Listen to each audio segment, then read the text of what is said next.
just his ghetto point of view.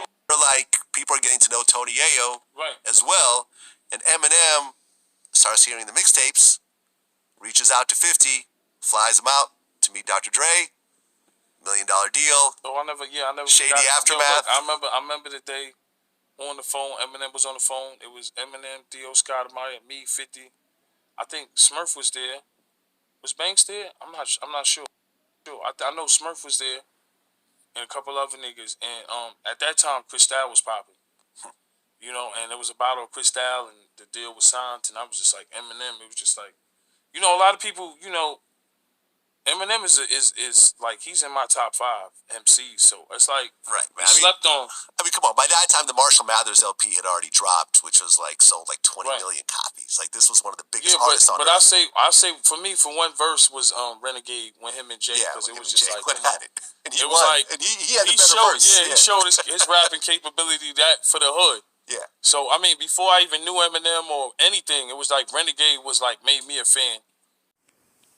Damn, Vlad, let the man talk, man. Did y'all hear that? Vlad, like, kept kind of talking over Yayo, but I guess maybe there's a delay, you know, because I believe that's one of the interviews where Yayo and Vlad, like most of Vlad's interviews, a lot of people don't know, they're not actually in the same place. You know what I'm saying? Like, it's like a Zoom call, more or less. I believe what most people that I heard that have been on VladTV have said is like, if you see the drum set and all that in the background, that's actually like at Vlad's headquarters or whatever the fuck you want to call it. You know what I'm saying? Jump in the comments too, guys, and let me know if you still watch Vlad. You know, it's been over a year since the controversy where Lord Jamar and Godfrey stopped fucking with the VladTV platform. And back when that all jumped off, a lot of people felt that that would be the death of VladTV, but you know, it's pushed on and still doing numbers and all that. But just curious to know who rocks with Vlad's channel or not.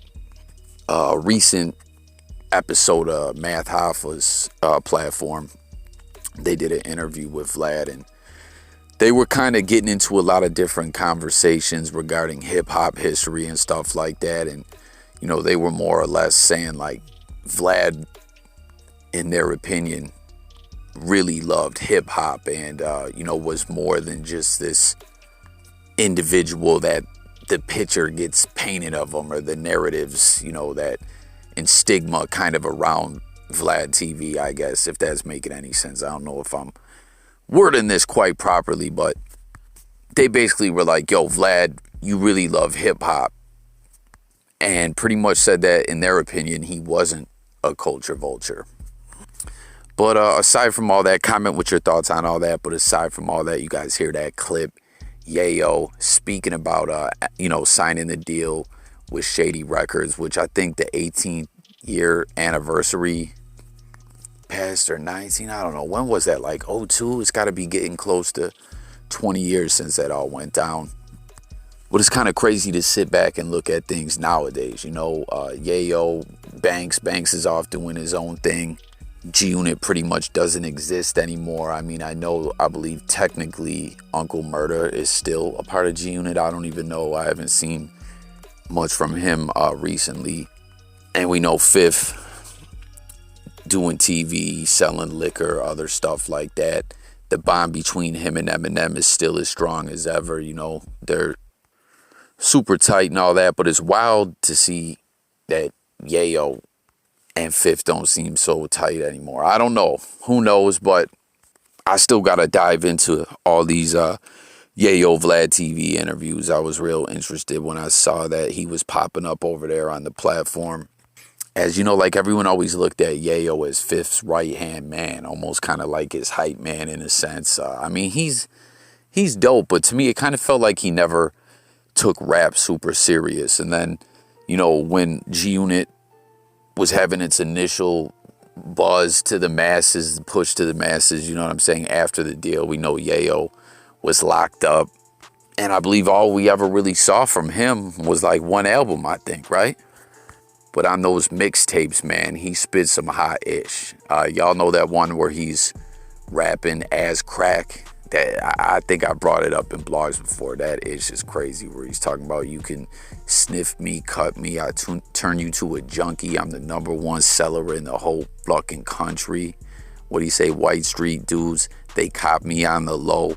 White boys don't call me coke, they call me blow. Like, that verse was crazy to me. I love when there's different concepts in hip hop.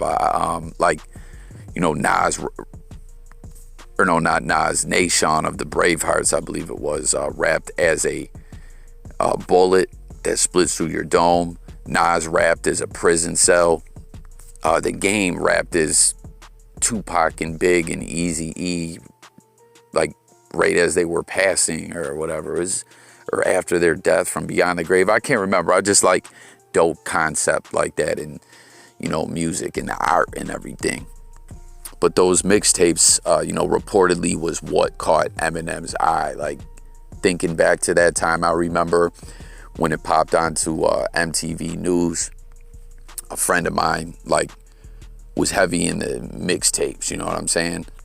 And all he had been talking about was 50 Cent. I like, comment y'all if you guys remember that era, all those G-Unit mixtapes. Word was, I remember hearing something like Fifth had been blackballed and had to go to Canada to be able to obtain studio time and record a lot of those mixtapes. Because if you guys remember back then, you couldn't just download computer programs and ish like that and, you know, record your own stuff.